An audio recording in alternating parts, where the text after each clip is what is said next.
Development Panel meeting for January, the first of the new year. First of all, have you received any apologies, please, Jackie? We've had apologies from Councillor Lubbock. Thank you. Thank you. Item 2, do we have any declarations of interest, please? No. Item 3, the minutes of the last meeting, which was on the 3rd of December last year. So can we accept these as the correct record, please? I'm seeing several nods, so we'll accept those. Great. So let's move on to item 4, which is the local development scheme. And Judith, I think, is going to speak to this. Or is it Charlotte?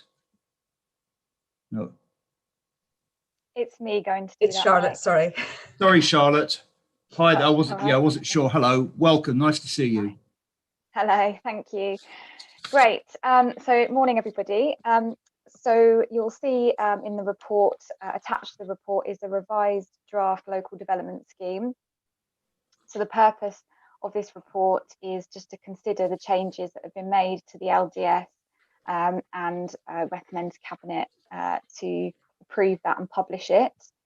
So the LDS is the work programme and a project plan for the preparation of various planning policy documents that make up the local plan for the city, which is required by legislation.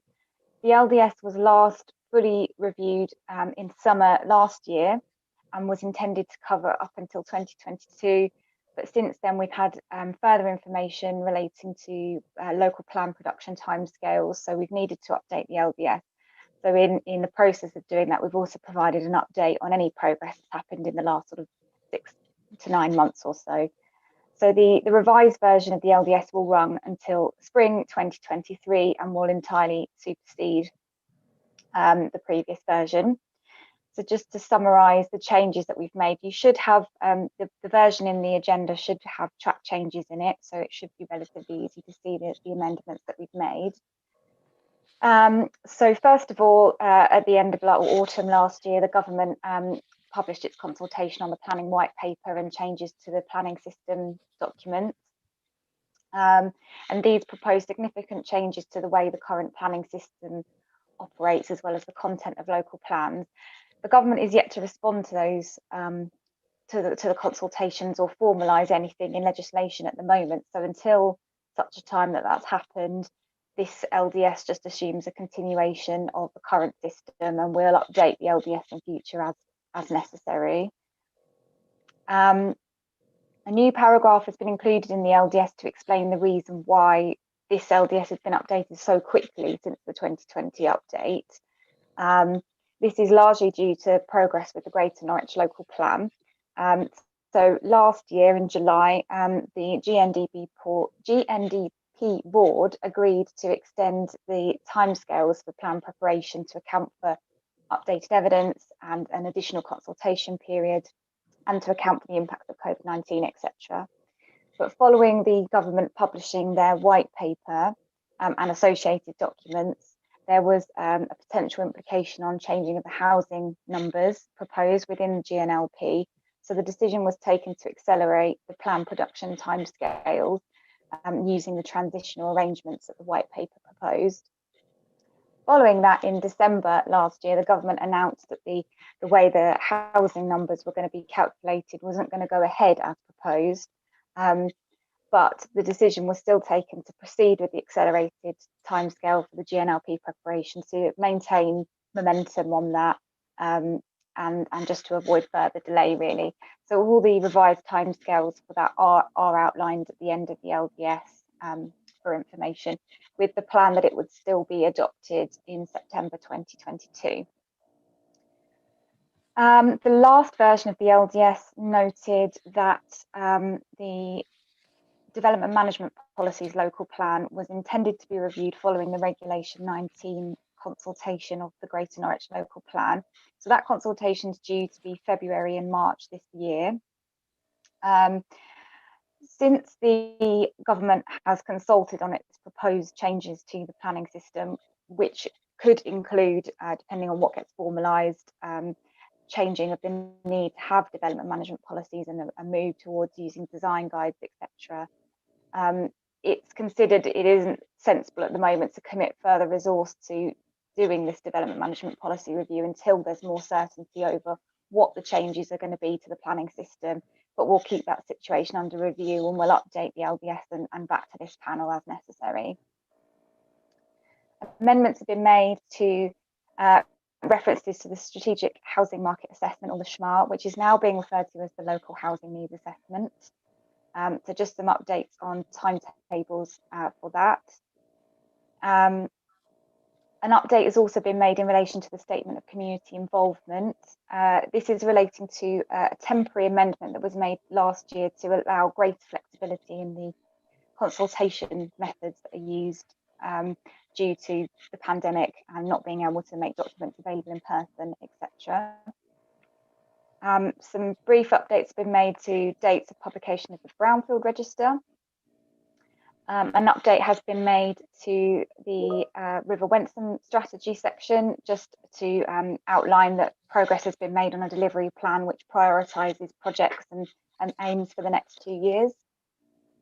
An update has also been included on the progress of the East Norwich Master Plan. Work has been ongoing on the procurement of consultants since last year, and it's anticipated that they will be appointed in February this year. Updates on the University of East Anglia Development Framework Strategy and further work that they've been doing on an estate strategy has been included.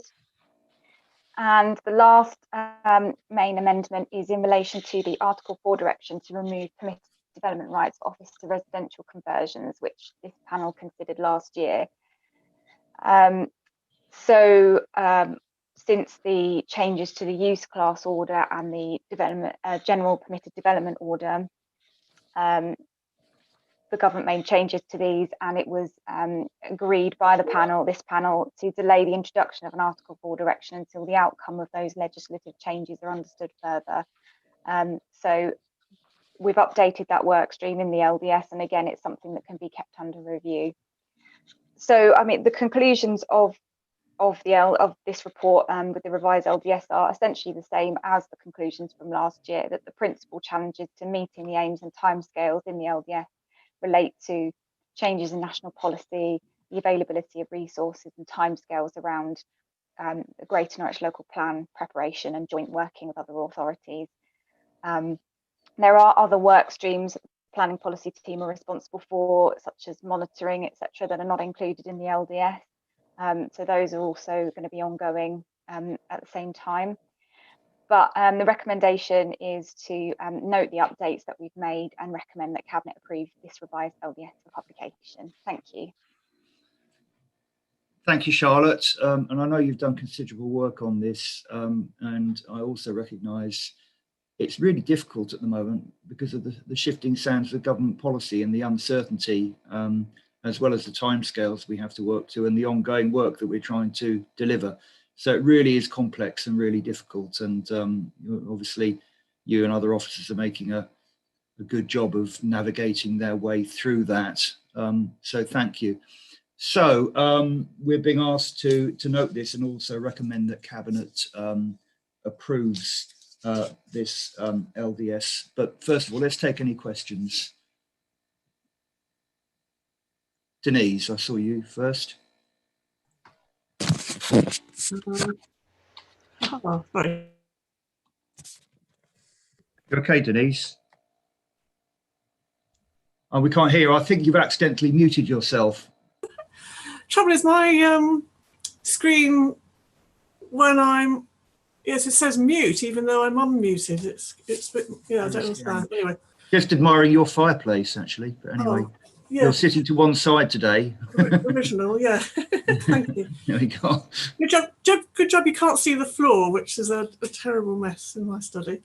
Okay. Yeah, thanks, Charlotte. I've got 4 questions, if I may, please. I've got 2 on paragraph 4.4, 1 on 2.6, and then I've got a question about the sustainable development, sustainable planning document. So first of all, Charlotte, I wanted to ask about the timetable, which last summer was speeded up because of the white paper. And then in December, we were told, what you say in paragraph 4.4, that the GNLP no longer has to go through transitional arrangements because of changes to the standard methodology. But the councils have decided to stick to the accelerated timetables. But there's still a lot of work to do. For example, there hasn't been any real changes to the renewable energy policy. And so I was concerned that the GNLP will be going into a final consultation in an incomplete state. And I wondered whether that raises soundness issues, please. So, should I go through my questions all in one go, Mike? Yeah, I think it's easier if you give Charlotte all in one go, and then she can answer. Thanks very much. Yeah. So the next bit of 4.4 is the standard methodology for calculating housing need. So the white paper in August included a revision to this, but then in December, the government said that the standard methodology would be retained. But I think this must relate to then the housing buffer and the housing growth figures. The City Council wanted extra housing. So the 2018 consultation allowed for a 9% housing figure buffer, but the proposed housing buffer now is 22%. So I suppose I want to ask, where has the public been given the opportunity to comment on the increase in the housing buffer from 9% to 22%? And does this reflect an attempt to overcome the government changes on the shifting sands, as Mike says, on the standard methodology? That's my second question. My third question, Charlotte, relates to paragraph 2.6 and the habitats regulations assessment and appropriate assessment, and the Norwich Western Link. So although there isn't any land allocated in the plan at present for the Norwich Western Link, this could change as the county council's work on the road progresses. And the county council has said that housing habitats regulation assessment will only be considered for the Western Link when a planning application is submitted. But that's going to be after the Regulation 19 submission has been to the Secretary of State. And so therefore I'm wondering, should the councils carry out an appropriate assessment to justify the policy references in the draft Greater Norwich Local Plan to the Norwich Western Link at this stage, and the public is then able to comment on it. Otherwise, we won't be able to. And then my final question is a small question. That's the SPD. So there's a list of the 5 SPDs which have been have developed to date, and they're listed in the local development scheme. I can't find them, but can't find the paragraph. But one of them is on retail, and that was adopted in 2014, I think it is. And I just wondered if the City Council's got plans to review that, given really dramatic changes in the retail scene at present, and also well, the government's changes to the permitted development, which, as we see in the next item, is going to potentially fragment the high street. So yeah, sorry about all those long questions. It's yes, best we take them all in one go. So I'll come to Charlotte first. I don't know, Judith might also want to comment.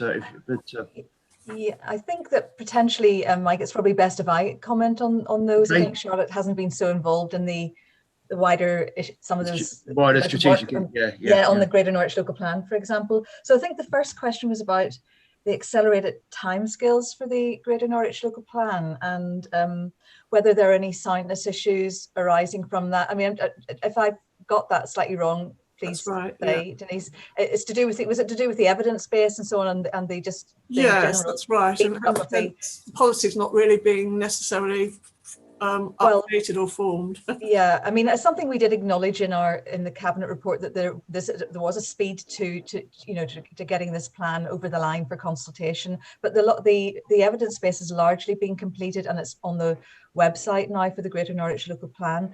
But the point is, I suppose, that the consultation is a soundness consultation.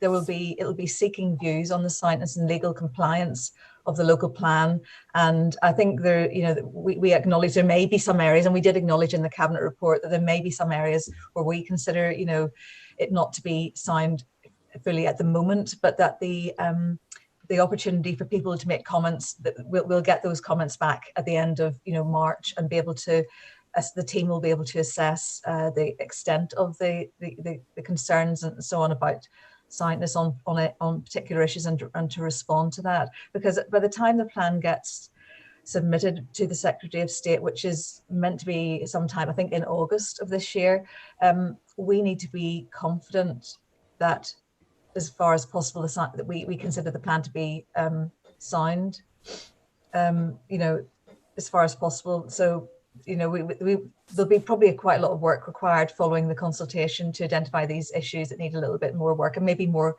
evidence might need to be provided to substantiate and support some of the comments, some of the policies rather. Sorry. Thank you. I mean, it is very much work in progress, isn't it? And what we're seeing at the moment is a snapshot of a moment in time, but we know there's more work to be done, and that's acknowledged. It's the nature of the beast, isn't it? Yes, and also at the examination, there's an opportunity for the inspector to make some changes to the plan as well. So if there are some areas which aren't fully sound by the time the plan is submitted, then that should be addressed through the examination process as well. The second question, I think, was about the standard method. So yes, you're right. There was a new standard method was proposed in about August, September time, but then we've retained the existing one. But the housing buffer has risen because while we were considering the impact of the originally proposed change to the standard method, the GNLP team looked at the housing numbers and decided it would make sense, even under accelerated arrangements, transitional arrangements, that it would make it was the direction of travel is that we need more housing. So there is more housing proposed. Another 5,000 units is proposed in the Greater Norwich Local Plan, and that does increase the housing buffer, but that will allow for sites that that may not come forward for some reason. So the buffer has increased. There hasn't been, I think you're right in saying that there hasn't been a public opportunity yet to comment on that. They will be able to do that through the consultation process on the increased numbers and on any new sort of sites as well. Then I think the third question was to do with paragraph 2.6 in the LDS and about the Norwich Western Link in particular. I don't think if Graham was here, he would probably be able to answer that one, to be honest. I mean, I'm not sure. I think that's an issue for the Greater Norwich Local Plan team as to at what point they should carry out appropriate assessment. As I don't know, I'm not fully qualified to answer that question. I'm afraid I don't have that information. Graham, as I say, might be able to provide a more detailed response. So apologies for that. And the final question was to do with the retail SPD. I mean, you're right to note that things have changed hugely in terms of policy and permitted development rights and so on. In actual fact, the next report will be touching on that issue as well. The fact that things are changing, we're getting new permitted development rights that will reduce our control as well. I think whether we should be committing resource to doing an update of the SPD at this point is unclear, really, because we I think really we need to wait till some of the changes being promoted by the planning white paper as well are flushed out, and we have a bit more detail about those before we decide that we need to update any of our existing SPDs. It applies across the board, I think. So it's something we're aware of, and I think we're keeping an eye on it, and we just need to have a reference to the planning white paper outputs, and I know there will be more detail coming out this year on that. Certainly, in terms of retail and changes in the city centre. First of all, we know that there are changes afoot. We don't know what they're going to be yet.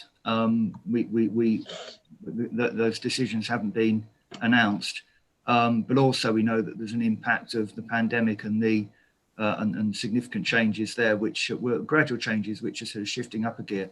I do think we don't yet know. We don't yet have the information on which to start making plans for the future. I think we need to, as Judith says, we need to get the facts and the information before we commit resource to it. But we are monitoring it very carefully, and I agree the work needs to be done. Is Kevin trying? Kevin, have you got your hand up? No. Okay. Thank you, Judith. Thank you. Any other questions? I mean, I think that it is what it is, and the planning process is what it is, for all its faults and flaws, and for all that we have to plan on a macro level. We have to plan with other authorities, and we need to achieve a consensus. So we're never going to produce something perfect, but what we do know is, and of course, any partner could walk away at any moment, and that's kind of the veto that we all have. So being able to agree the plans and the process and the timescale which suits everyone is always challenging. But like we do, I mean, in terms of the GNLP, we do have concerns about elements of it, and we do have concerns about potential soundness. All that can be flashed out in the consultation, and also, as Judith says quite rightly, as I said at Cabinet last night, when you get to examination, the inspector can make changes if there are areas that aren't sound. We've always got that fallback. But they're really good questions, Denise, so thank you. So are we content to recommend, to note this and also recommend it to Cabinet for approval? People nodding? Brilliant. Okay, thank you. And thank you, Judith and Charlotte. You still there, Charlotte? Is she gone? Oh no, there she is. You've moved. Okay, let's move on to the next item, he said. These papers. So yes, item 5, and that's the supporting housing delivery and public service infrastructure consultation. So there's a lot of meat here, isn't there? Judith, this is you? It's me. Oh, it's Joy. Oh, hello. Of course it is, Joy. Sorry, I didn't see you lurking there. Of course it is. I didn't notice you'd come in. Apologies, because you'll have your screens blank, and yeah.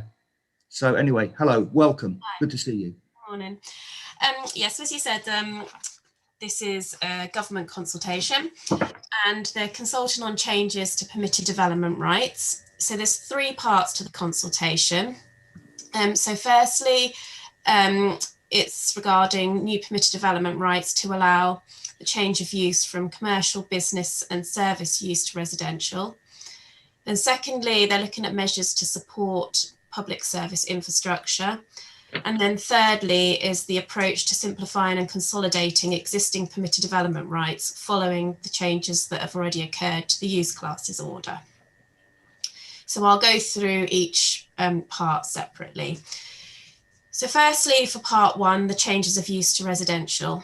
So the consultation document sets out that the COVID pandemic has left many units vacant. So back in September last year, the government introduced a new use class, which is Class E. And this is to allow greater flexibility for shops to change to other uses such as restaurants, gyms, offices, and creches. So the government are now proposing that any use within Class E can change to residential with only a prior approval application. So this would mean that the only issues for consideration would be flooding, transport, contamination, noise, natural light, fire safety, space standards, and the impact on future occupiers of residential in an area with heavy industry. So this wouldn't allow officers to consider the impact that the loss of retail would have upon the vitality and viability of our high streets. So it's the government's view that this will create housing in sustainable locations, make an effective use of vacant commercial buildings, and then by increasing the number of people living in town centres, you increase footfall.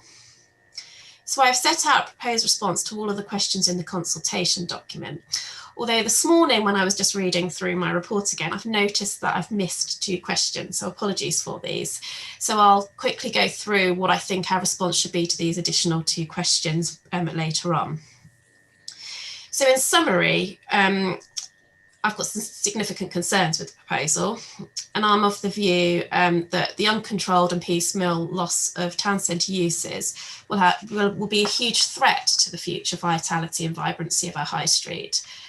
So we've seen what a detrimental impact the loss of offices has had, and it's feared that this new permitted development right will result in the piecemeal and uncontrolled loss of retail and other town centre uses, and will potentially result in a reduction rather than an increase in footfall in certain areas. So instead, I've set out within the response that I think the focus should be on encouraging residential at upper floor levels and then allowing local planning authorities to manage change in a planned way. So I don't plan to go through all of the questions as my response is set out in the paper, but I think there's a couple of questions that perhaps we need to focus on. So it's proposed that the new permitted development right would apply within conservation areas, and the consultation document asked if we agree with this. So I've kind of suggested that the right shouldn't apply within conservation areas in order that the local planning authority can consider what impact the loss of retail uses would have upon the character of the conservation area. And then I'm also suggesting that if the proposal is brought in as part of a prior approval application, there should be additional matters that are considered, which you can consider under a prior approval application, which would be design and the impact of the loss of ground floor uses. So as I said, I did miss out 2 questions. So there was a question 6.1 and there was a question 6.2. I think I thought because question 5 said, have you got any other comments on this? I thought that was the last question, so I do apologise. Right. Question 6.1 is, what impact will the change of use have on businesses, communities and local planning authorities? So I think I've kind of covered the response to this within question 5, but I think it would be important just to set out response to this one separately as well. So what I'm proposing is that in terms of the local planning authority, we set out that it would result in a reduced income for the local planning authority, as the prior approval fee is unlikely to cover our costs. And also I'm going to suggest that we set out that it removes our ability to plan strategically and to protect our key areas where high streets are actually quite vulnerable. And then in terms of businesses, I was going to suggest that it provides uncertainty because there's no requirement within the permitted development for premises to be vacant. So my feeling is that perhaps landlords could apply to change the use to residential at any point, whether they've got an existing business within their premises, because they feel they could be financially better off by, selling the property to developers. So I think it provides that uncertainty for any business really.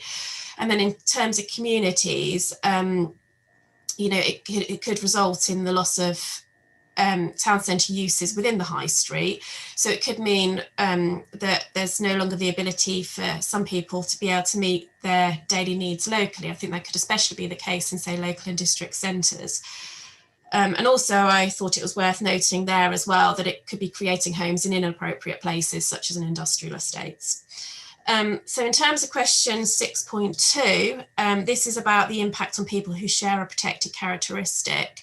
So I don't think it would be necessary to provide a comment on that. So I propose that we just say no comment on this one. So that's kind of the first part. So should we take these in the separate parts, because 1, 2 and 3 aren't there? It might be less confusing. Yeah, absolutely. Yeah, that's fine. Yeah. So if we're starting off with the permitted development, and just a couple of things. I think we all have huge concerns over the white paper. So I think the question is not. There may be some questions of detail, but I think the question is this strong enough? I think it is, but I know there are shared concerns, cross-party concerns, The other thing I just wanted to check, Joy, this is a conversation I had earlier on in the process. We're obviously arguing that in terms of permitted development, the city that conservation areas should be excluded. So contrary to what the government is proposing.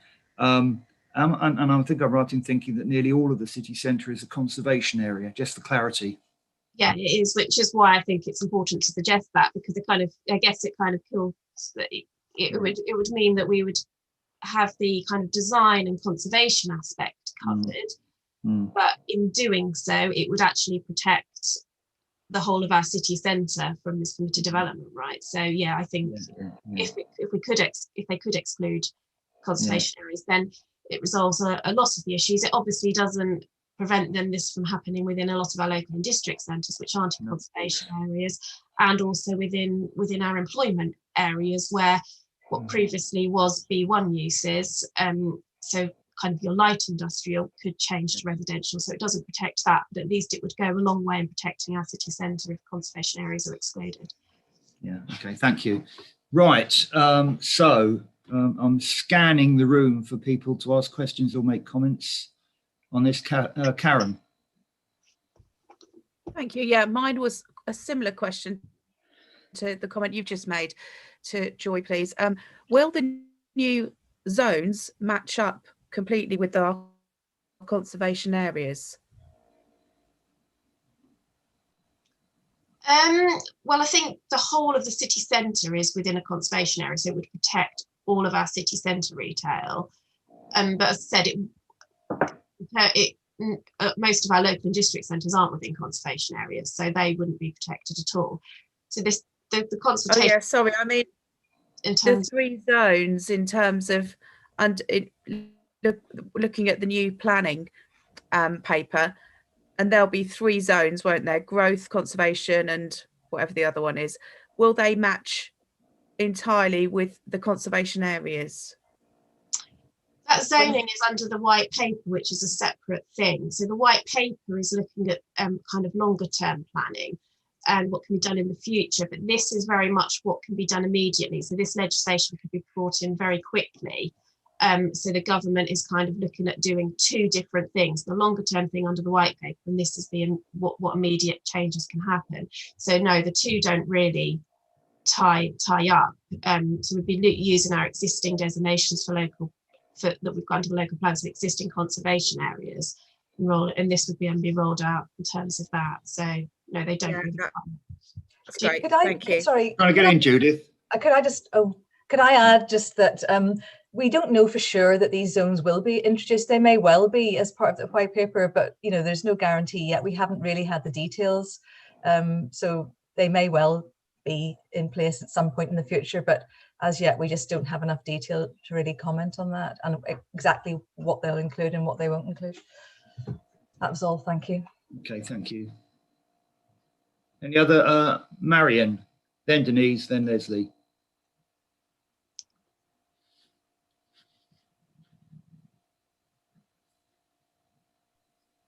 I just a fly on the wall question here. I was reading the paper this morning that Aviva are bringing all their staff out of the Broadland Business Plan Park back into the city centre.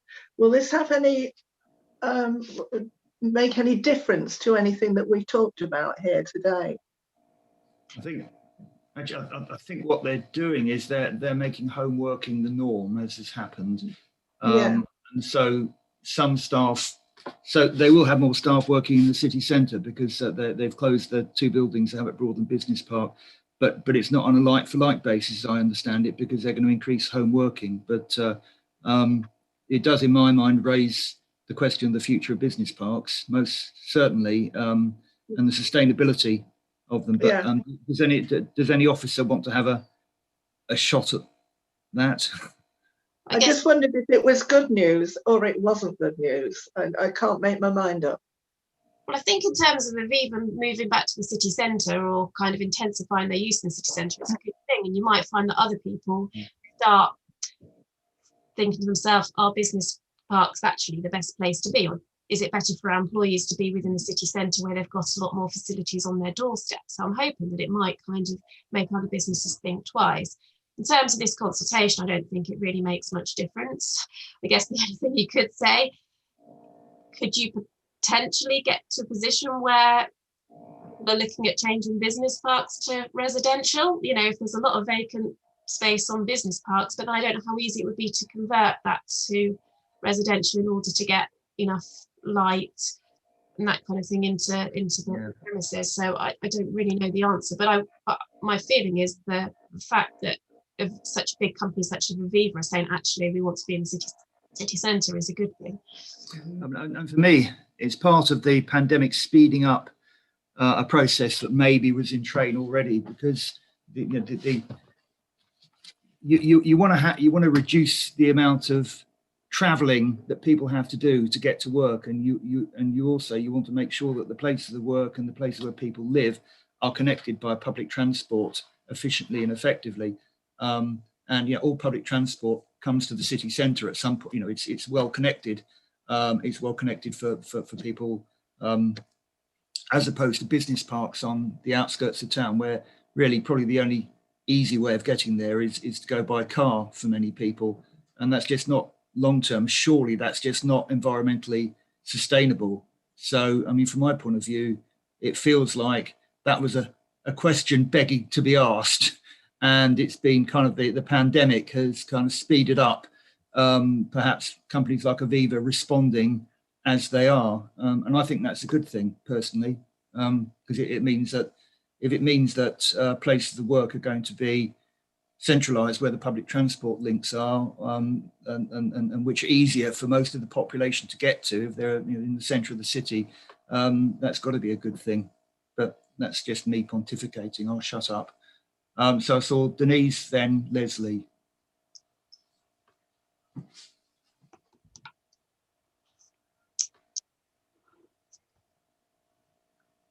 Oh, Denise, you need to unmute again. It's your mute. It gives me the wrong instruction. I know. I think it's an infiltrator. Yeah. Thanks, Joy, and very much agree with your detailed comments. I've got a few points.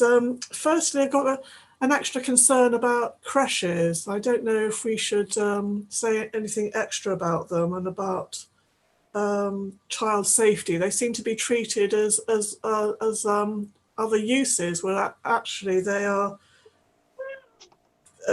particularly sensitive types of uses. Secondly is the fabric of the buildings when converting, say, from commercial to residential, and that is whether we're able to say anything about fabric, need for energy efficient fabric, or is that going to be covered by building regulations, and ditto fire safety of, say, commercial buildings and converting them to residential. Are the permitted development conversions, are they going to be covered by these new changes in building regulations, which were the government announced a couple of days ago, seeking zero carbon buildings or housing by 2025? And my third issue is protected characteristics. I wonder if there are probably things we should be saying, and that is, for example, the BAME community, low-income households, as we've seen throughout the pandemic, they've really suffered because they're living in much poorer housing. And if we're going to be converting non-residential uses to residential uses, as we've seen, the standard is really much lower. And so I think there is a protected characteristic issue here. We could see those communities, as Mike says, being put on into business parks or whatever. But anyway, I feel that there is something we can say under that heading. Okay, yeah, taking your points in order, I think. So in terms of the creches, I agree entirely with what you're saying, that there could be some issues with child safety. but unfortunately, that's something that's already come in through the changes to the use class order. So any use can change to a creche without planning permission, because they're now, well, it's not considered development anymore. They're within the same use class. So we've got absolutely no control over where these creches go if it is another use that's within Class E. So I don't think that really forms part of this consultation, because this consultation would be concerning the change of use of a creche to residential, not looking at changing something. Oh, I see. Yes, sorry, Charlotte. Yeah. In terms of the fabric of the building, one of the things we can consider is fire safety. I think that's one of the things that I read out. But in terms of energy efficiency, there's nothing that we can do because they don't require a full planning application. You know, we can't insist that they provide 10% renewables or anything like that. It's not something that can be considered as part of a prior approval application. So they'd have to meet the building regs, which is a separate process.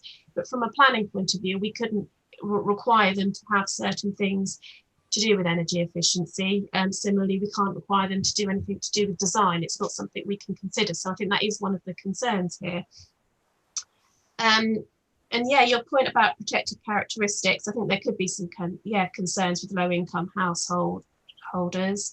You know, if they're being placed in properties that aren't, well, that are frankly substandard in some cases.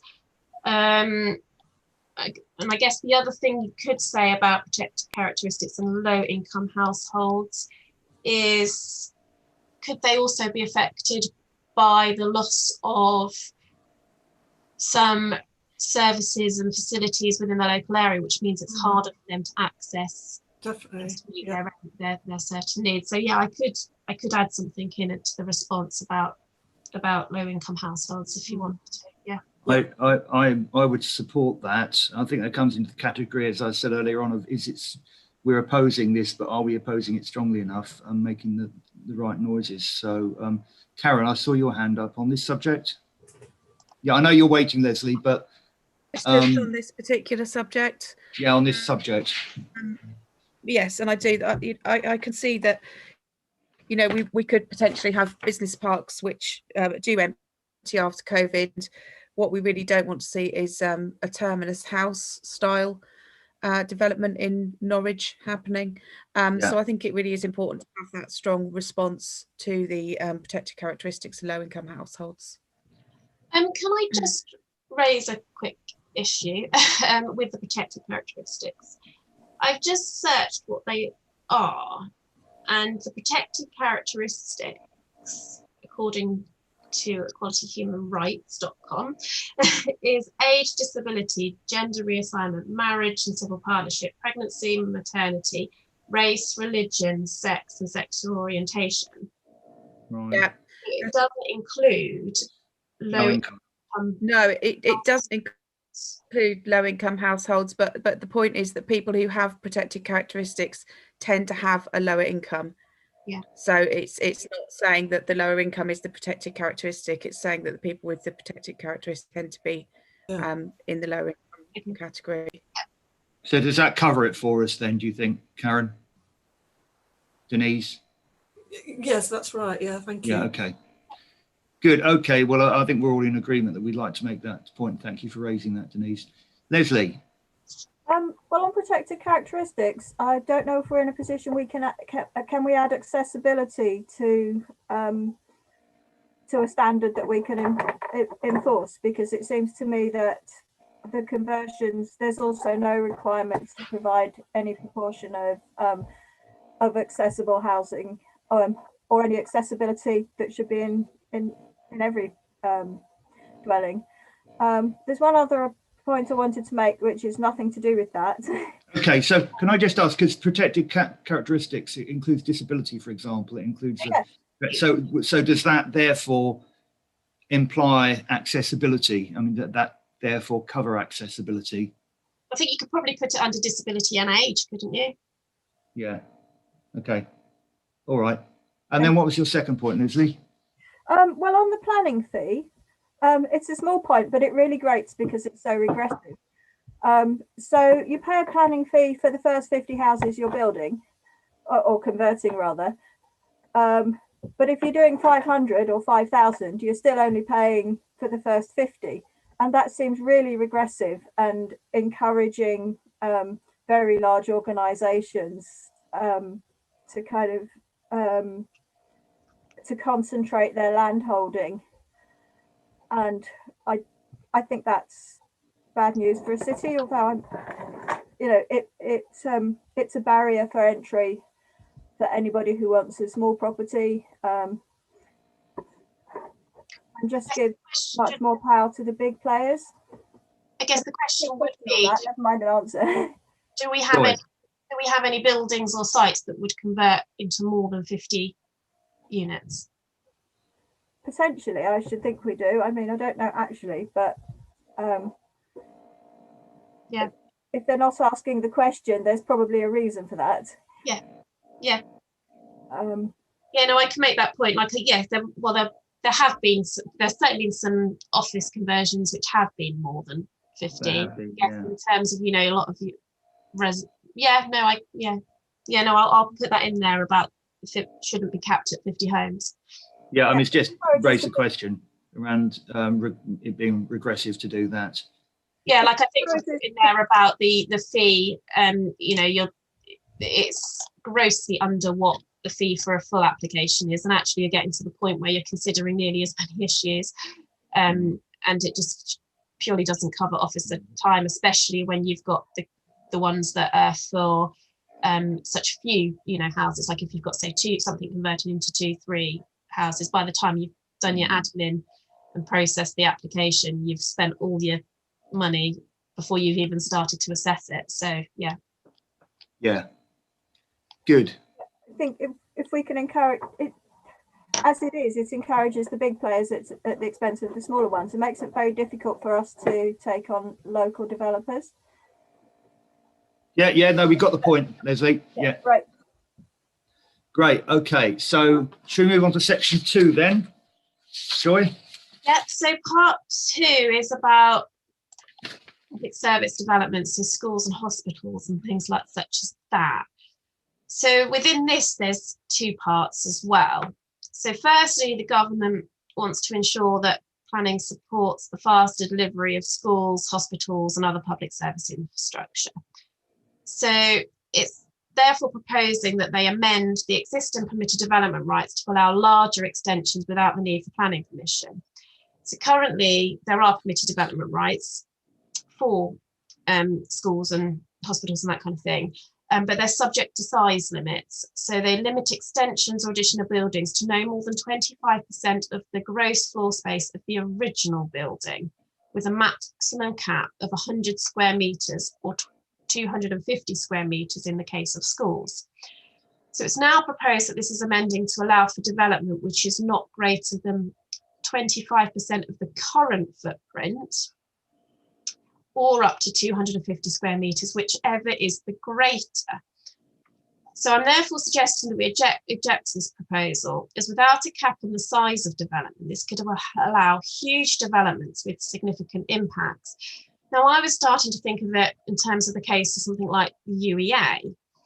And if they were allowed to expand by 25% of its current size without the need for planning consent, this would have significant environmental, highway and amenity issues, which all need careful consideration under a full planning application. And the change to PD rights would not allow for the consideration of design issues. And therefore, I'm suggesting that if they do introduce this new permitted development right, then it should not apply within conservation areas. So that's to do with the first part, which is permitted development rights. But the second part of kind of this public infrastructure section is that they want to speed up the determination of major public service developments which do require planning permission. So it's proposed the determination period is reduced from 13 weeks to 10 weeks for these applications. So under this section, I'm not proposing that we respond to all questions, but have suggested that we provide a comment to say that it's the council's view that the justification for introducing this is based on a false assumption that it's the local planning authority that causes delays to the decision making process. And then also to say that being able to determine an application within 10 weeks would mean that all issues would need to be resolved in their entirety during the pre-application process. Otherwise, it just wouldn't be possible for us to determine an application within that time if an issue crops up. And then I'm also suggesting that we comment that local planning authorities being asked to prioritise work at a time when resources are being squeezed, so the two things don't necessarily match up. So did you want to go through? I mean, the government are using the excuse that well, they're trying to claim that planning authorities are inefficient, and that's why many schemes don't get brought forward. But the reason they don't get brought forward is to do with developers land banking and not developing them. But it suits the government's purpose to blame us so that they can then bring in the measures that they want to bring in. It's a bit cynical, really, but that's what's going on. But yeah, but when you look at the data, clearly we're not the problem. Anyway, I mean, I agree with the proposed response. Leslie?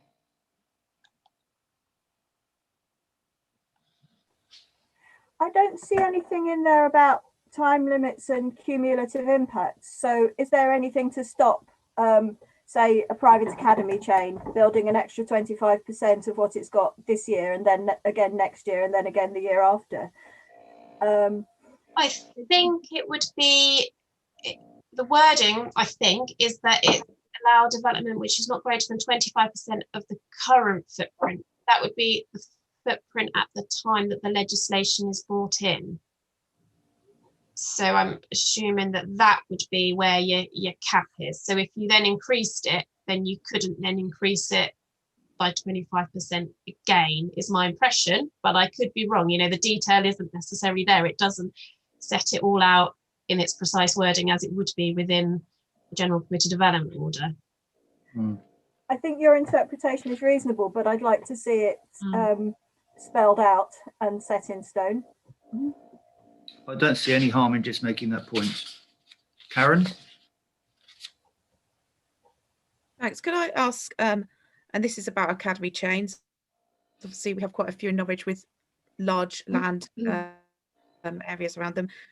Would in theory, the academy chain be able to expand the building and then rent it out for private educational usage under these guidelines?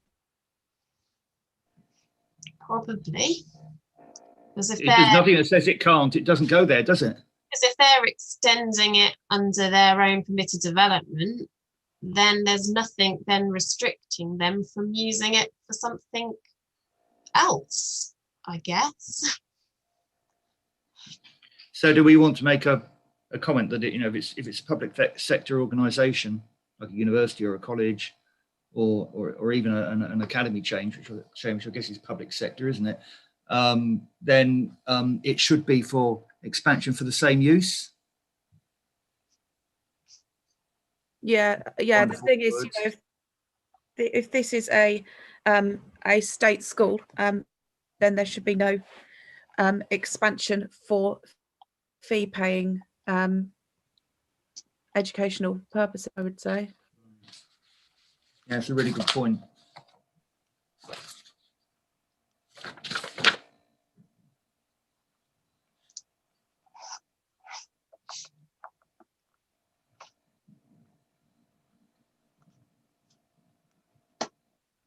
Yeah, I can add that in. Yeah.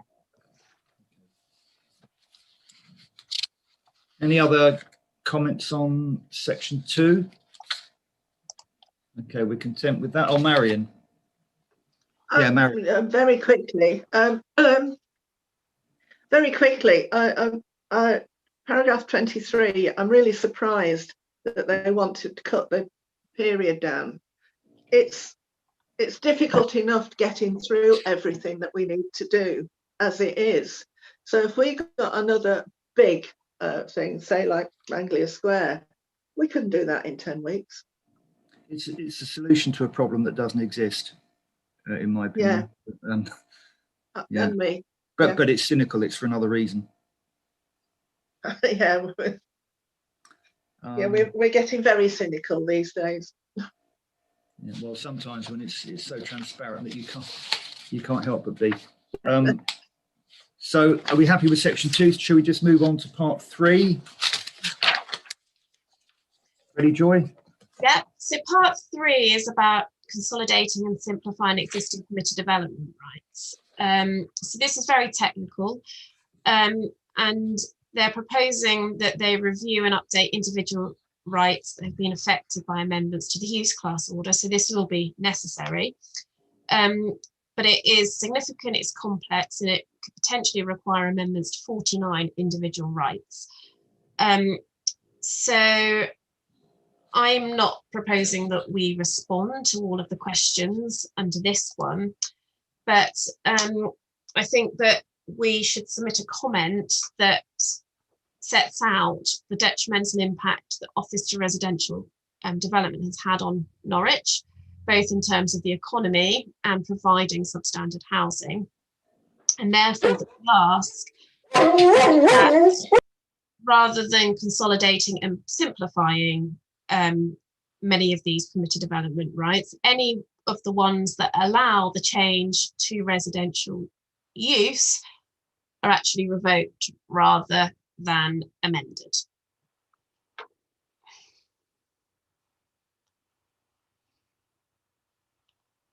We've lost Mike.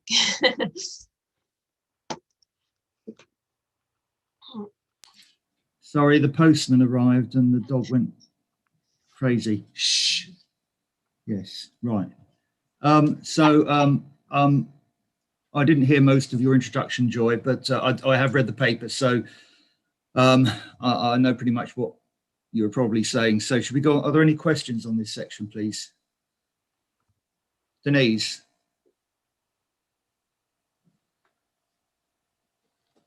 Yeah, I wonder if we can ask the government to carry out a review of permitted development right changes to date, because they've been chipping away now for some time and they've turned now into an absolute torrent. And I do think that the government should be reviewing what's been happening on the ground to date before proceeding with a further round, with a huge round, really. So, I mean, I wonder if this is something that the LGA can actually do. It's really wrong for the government to carry on without looking at the evidence on the ground. I completely agree with you, Denise, and probably it is something that should be looked at. I would say I'm going to be cynical again. It is completely wrong for them to proceed without looking at the evidence of what's happened so far and the implications and impact of what's happened so far.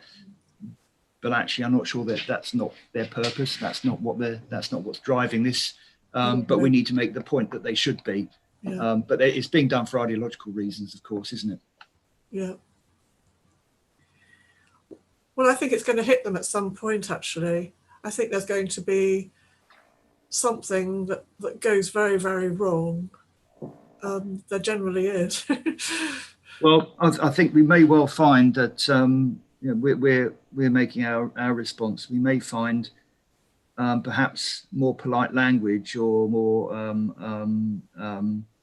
more subtle language being used by Tory authorities who feel similarly about this. And I do understand there's a bit of a swell of opinion in the shires against this, and other Tory authorities who understand the points we're making equally well and don't want to lose what they don't want to see all the things being lost and the controls being lost that we don't want to lose either for very much the same reasons. But so I think you're right, Denise, and there's no reason why we shouldn't make that point. Like, I think the government obviously have been reviewing some of these, and that's why the development rights or the prior approval considerations are changing. So, you know, now they're saying that all of these have to meet national space standards, for example, and that's as a result of, I think, how they kind of put it within their thing, that there's been a few schemes where the sites and the dwellings are too small. I think within Norwich, we would say it's far more than a few. But they're obviously adding these things. You know, it wasn't that long ago that they added the issue of natural light and saying that all habitable rooms had to have a window. So I think they are gradually realising that some of it is providing substandard housing. But I guess the issue then is we're now being asked as planning officers to consider even more issues, but we're not getting the fee to cover these. And then there still are issues that we're not able to consider, such as design and things like that, so, or energy efficiency. But then you don't, in a way, want to ask that they add these in even more, because otherwise you are basically determining a full application with no fee or very little fee. So it's difficult. Yeah. It is. But in I think, Denise, I agree, Joy. I think Denise's point, I guess, is a line should be drawn at this point. You know, lessons may well have been learned so far, and that there shouldn't be more unless it's understood. Denise, sorry, I'm putting words in your mouth. Can I just ask ask whether there's been a parliamentary select committee? If not, is this something that our MP in Norwich, Clive Lewis, should be pressing for, that there should be a select committee into reviewing permitted development rights and implications of this increase, speeded up rollout? I feel that there needs to be some national overview, I mean the National Audit Office or whatever, because we're really creating slums for the future. And when you look at the disasters of government disasters of the past, like CJD or Grenville and so on, and you really fear. Yes, you do.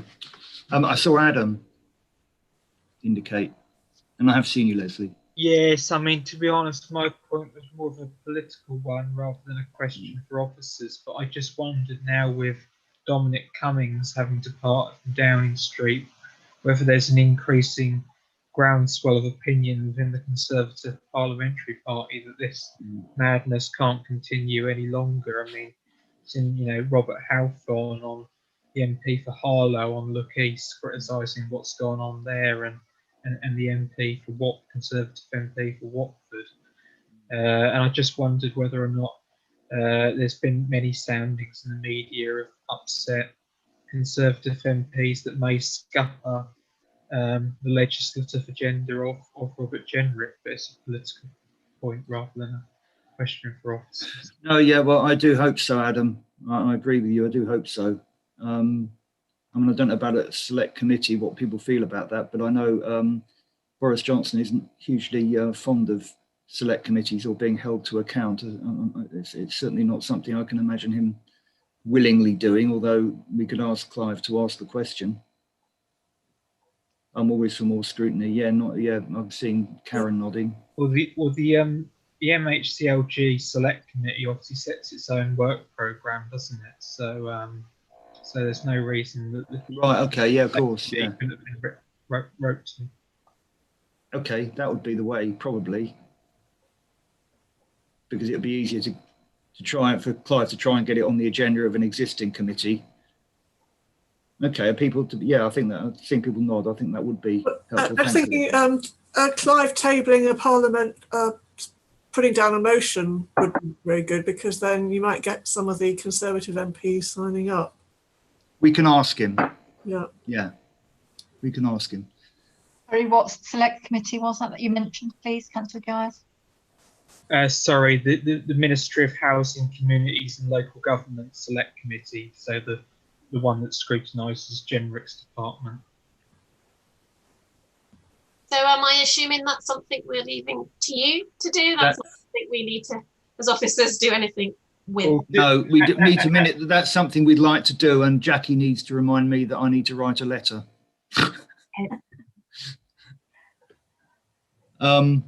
Leslie. Thank you. Most of my points have been made. I just want to reiterate that our response, the that we should use the opportunity of responding very robustly, that we're not just saying no to new proposals, that we're looking for a change of direction. Mm-hmm. Yeah. An evidence base. You know, where's the evidence of the impact of all these loosenings of planning controls? And there shouldn't be any more until there's some evidence. It's like they do a pilot scheme and then they roll out the programme, even though the pilot scheme has been shown to have failed, like they did with universal credit. We need the evidence of what the planning changes, of how they've affected people and cities, and we shouldn't do any more until we have that evidence. So yeah, the point being, would the government please act rationally on the basis of evidence? I think we can make that general point across the board. Brilliant. Okay, so there've been some really good questions and contributions there that I think have refined this, going to refine this quite well, which is good and strengthen it. Joy, so obviously you've got all of that. So where does this get signed off? Well, I can make the changes. I think we've got until, was it the 28th of the month, I think. Yes, 28th of January, I think. So Judith, what would be the process of getting it signed off? Would I make the changes and then send it back to? What we could do, it's up to you, Mike, in a way. We could just run those changes past you at the portfolio briefing next week, or if you want, we could circulate them around the members of this committee. I mean, obviously I wouldn't want to get into sort of drafting by long email chains. That would be a nightmare. Are you happy to trust me to have a look at it, and if I've got any concerns, I'll discuss those with officers? Yeah. Would it be helpful to, there was two questions that weren't answered, would it be helpful to circulate those? Circulate those, yeah, absolutely, yeah. Thanks for that, Jackie, I've forgotten that, that's a good point. So we're happy to do it that way? Brilliant, I'm seeing people nodding, good. So I'm circulating this to the whole of this. No, it's going to come to me next week at my portfolio briefing. Have we got time? Tuesday, is it? Tuesday. Yes, it's on Tuesday, and I think the deadline is Thursday. So I guess yeah, we can. That should be okay. Yeah. Yeah, you'd have to meet the Thursday deadline anyway, wouldn't you? So, yeah, so we're not putting an extra huge burden on you. Okay. Leslie, did you want to come in?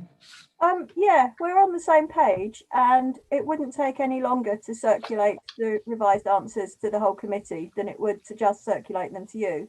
So I think we can be trusted not to comment unless we absolutely have to, but it would be nice to have a chance to see them in case there is any burning issues we want to raise. I mean, there isn't going to be a lot of time. I mean, my thinking is, yeah, we could end up going down rabbit holes with long email chains and correspondence. But we won't. I mean, if you want to have a look at it and make any comments, which I'll take on board when I go to my briefing, that would be helpful.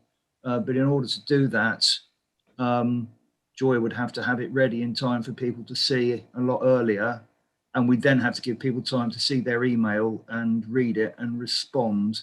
So I'm just thinking it's in danger of becoming quite a cumbersome process when we are all actually in agreement. And Karen, can you help? Well, I just think we've only got a week to get this in, and Joy's got to do all of the amendments and redrafting in time for your briefing next week. And I think I do think we're all in agreement here. I think it's a bit unfair to put pressure on officers to do this extra work, and then, you know, there will be feedback, but at the moment we're all in agreement, and I think we should really just press ahead with this. You know, officers are under a tremendous amount of pressure at the moment. We're all in agreement. There's nothing contentious. I mean, yeah, I agree with that, and I think we're now Thursday morning, so I'm sure Joy's got a lot of other things on programmed in this week, work and meetings. So she's got 2 children. yeah, and she's got to get this done. She then wants to have a weekend, presumably, and so do her family. And then, you know, if we're going to circulate this and have people able to see it and think about it and comment and get back and have that all done for next Tuesday, I just don't see how that can happen without you know, how we can do that practically, particularly thinking about the officer involved. You know, this is not a policy document; it's a response to a consultation, and so we just need to make sure that the comments of the committee are adequately reflected, and then get it off. I mean, if it was a policy document that was going to guide us in future in detail, then of course we would want to dot the I's and cross the T's, but I really don't think we need to do that on this occasion. Okay, it wasn't my intention to add to anybody's workload. Only No, to I know, see no, I know. they're Just doing pointing that already. out. But if that changes the timetable to make the workload unreasonable, then I'm happy to leave it. It does seem to me that it does, Leslie, and just sort of working. But I know that wasn't your intention. But as I say, it's a consultation response, so it's not a detailed policy document. So, and we're on the same page. So I don't think anything's going to happen that you wouldn't agree with. Yeah, it is a very good consultation. There might be the odd semicolon, but let it go. All right, thank you for that, Leslie. That's helpful. Good. Okay, so thank you. Also, thank you to Joy for all the work that she's done on that. Also, thank you for Judith.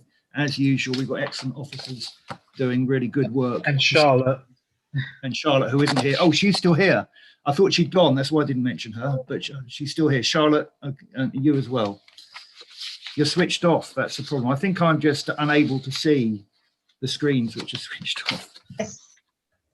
Okay, so thank you, everybody. The next month, I think we've got the SEEP, haven't we? Because we're alternating, and Kevin will be chairing that. He had to leave at 10 o'clock. He did pre-warn me about that. So thank you, everybody, and see you at the SEEP in a month's time. Thank you. Bye.